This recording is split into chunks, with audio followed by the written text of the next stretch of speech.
السلام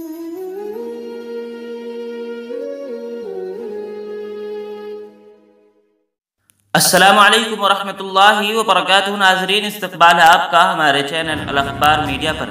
ناظرین، اس وقت ندوۃ العلماء لکھنؤ سے ایک بڑی افسوسناک خبر آ رہی ہے۔ یہ خبر سنتے ہی ندوہ کے علماء اور طلبہ میں فضا مغموم ہو گئی ہے کہ ندوۃ العلماء لکھنؤ کے ششماہی کی چھٹی میں چند بھٹکل کے طلبہ بغیر سے سیاحت چنڈی گڑھ کے لیے نکلے ہوئے تھے۔ ان میں سے ایک طالب علم کی چنڈی گڑھ میں طبیعت خراب ہو گئی۔ ان کی فیملی نے علاج کے لیے دہلی کا رخ کیا، جہاں پر ڈاکٹروں نے جواب دے دیا۔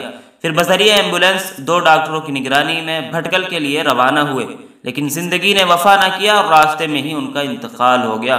انا للہ و انا الیہ راجعون۔ انا للہ ما اخذ ولہ ما اعطى وکل شیء عنده باجل مسمى۔ ناظرین، آپ حضرات ان کے لیے دعا کریں کہ اللہ رب العزت ان کی مغفرت فرمائے، لغزشوں سے درگزر فرمائے اور پسماندگان کو صبر جمیل عطا فرمائے۔ اور دعائیہ کلمات کمنٹ باکس میں بھی ضرور لکھیں، ویڈیو کو لائک اور شیئر کر دیں۔